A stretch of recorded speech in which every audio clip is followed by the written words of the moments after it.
My truck is a 2015 F-150, so we got to go and look at comps. So let's see what is out there on Craigslist. I'm the bank. Based on the comps I'm looking at, I think that my truck is probably worth, you essentially can mess around with the numbers to a point where it makes sense for both of you. I'm gonna go crazy, okay? I'm okay calling myself crazy in this situation and saying, I might even be able to sell this truck for. All right, so as you can see right here, Eric, check this out the window, okay? This truck has had its better days. That happened on set on Triple Digit Flip. If I seller finance this vehicle, I can leave the mirror just like it is. If I sold this car for cash, I don't know what what it's worth. I have no clue. So we would have to look up on Kelley Blue Book, which we'll do. It's so funny. A year ago, somebody says to me, "Is that a new truck?" I'm like, no, this thing's like 6 years old, 7 years old. And I love this truck. It's been awesome. But it's time for an upgrade. I've had it for 7 years. It's hit 150,000 miles. It's been all over the country. Been to 1 million seller appointments. I know for sure I can always sell anything for more money on seller finance. And if you guys don't know the F-150 story before, go to a video down below. You can do anything in creative finance. I'm not gonna make a single repair. That's the other cool thing about selling on seller finance. I don't have to repair this. I'm the bank. I make a determination of what the terms are, and the terms are, I'm not fixing a thing, I'm not gonna fix that mirror, I'm not gonna give you a discount on it, you give me a down payment, you make a payment to me monthly, you got the deal. I might even be able to sell this truck for double what it's worth if I sell it on seller finance, depending on the interest rate I give the buyer. So it'll be a good practice to watch us what we do. Okay, so cars are really similar to houses because you've got comps, right? So let's take a look at two things. What we're gonna do is we're gonna look at what Kelley Blue Book thinks I could get for this truck. My truck is a 2015 F-150 Super Crab Crew, Platinum 4D, whatever that is, okay? And 13 recalls. Dang, that might not be good. Private party. So it's saying that I can sell this truck private party in the condition it's in for probably $22,000. Let's write that down just real quick. 22,000 bucks. Delaney, I'm gonna teach you something today, okay? Private party means if I decide to sell my truck on Craigslist and I sell it directly from me to an end buyer, somebody who else is gonna drive the truck. That's a private party, like an individual. Versus a trade-in would be me going down to a dealership and saying, hey, let's trade this truck in for like a down payment on my next car. Now, it's also saying I could trade it in for $20,000, right? Which doesn't make sense. I think that you probably are gonna get lower than that on a trade-in right now. But whatever, we'll write that down in a second. Just because Kelley Blue Book says it's worth $22,000, that's like Zillow saying my house is worth $100,000 or $200,000. We got to go and look at comps. So let's see what is out there on Craigslist. Okay, so let's type in F-150 2015 Platinum.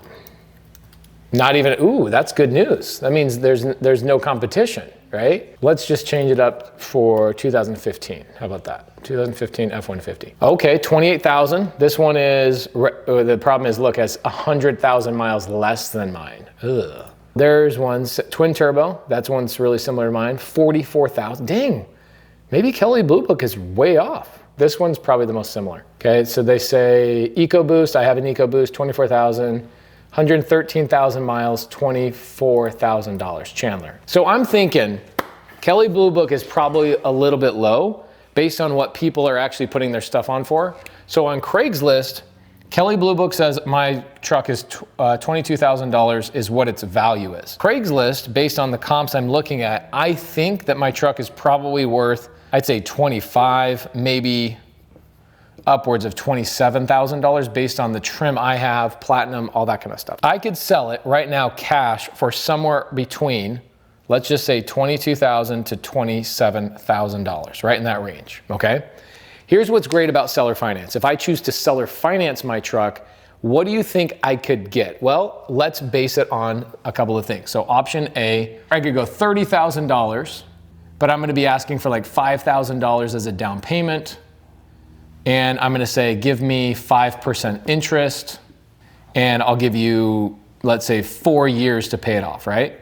That's one way to sell that truck. Another way to sell that truck is go to option B, where I say I want $35,000 I will give you $1,000 down payment, 6% interest, and do that payment over 5 years.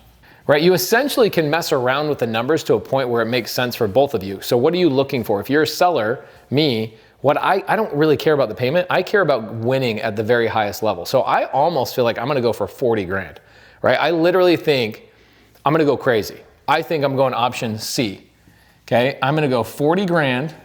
I'm gonna ask for $2,500 down payment, and I'm gonna ask for 9% interest. This is what I'm going for. And I'm gonna give them 5 years to pay it off. What do you think, Keanu? I think the reality is that people who are looking for a property, there was a huge vehicle shortage. Right. Right? So people are hurting for a good vehicle. So I think doing something like that is a low barrier to entry. And when you give people a low barrier to entry, they're willing to pay more on the back end. There you go. So I think that's the thing is like I could get $13,000 more for my vehicle with interest involved if I'm willing to give somebody a really low down payment in reasonable terms. So like, again, there's 4 parts to all of this, and selling a house is no different. Okay, you've got your purchase price. That's the first thing, purchase price. Then you've got your down payment. Then you've got your interest rate, and you've got your length of term. Okay, these are the 4, when people talk about terms, those are the 4 main things people are looking for in terms. What's my purchase price? Well, if you're a seller and you want a really high purchase price, well, then you better be giving me a really low down payment or no down payment. If you want a really high purchase price, then I want a reasonable down payment and a really low interest. Now, I'm gonna go crazy, okay? I'm okay calling myself crazy in this situation and saying, I want a really high purchase price. I'm gonna give you a really low down payment. 10% would be $4,000. So if I ask for $2,000 down, I'm asking for 5% down payment. That's really, really low. So I'm giving somebody a very reasonable down payment. I'm asking for a crazy interest rate, okay? Crazy interest rate. Now, we'll see if somebody can afford the payments, but that's what I'm gonna do. And then what we're gonna do is in following up in video number 2 is we're going to field the phone calls, and we're gonna set up times to talk to these people, and we're gonna see how easy it is to sell a truck that's worth $22,000 to $27,000 for $40,000, $2,000 down payment, and you're gonna watch me negotiate with this buyer. The buyer that's gonna come in here and they're gonna say, well, yeah, the $2,000 makes sense, but the 9% makes no sense to me. That's too high of an interest. I go, okay, great. Then give me a higher down payment and I'll give you lower interest. Or give me a higher purchase price and I'll give you lower interest. One of the two, right? The reality is, we just got to bounce those 4 things back and forth until we finalize things. So in video number 2, we're going to make the post. We're going to field the phone calls, take 3 or 4 of them and have you hear exactly what those phone calls look like. And then video number 3, we're going to show you what the paperwork looks like and we're going to give that away to you guys. So we'll see you in video number 2.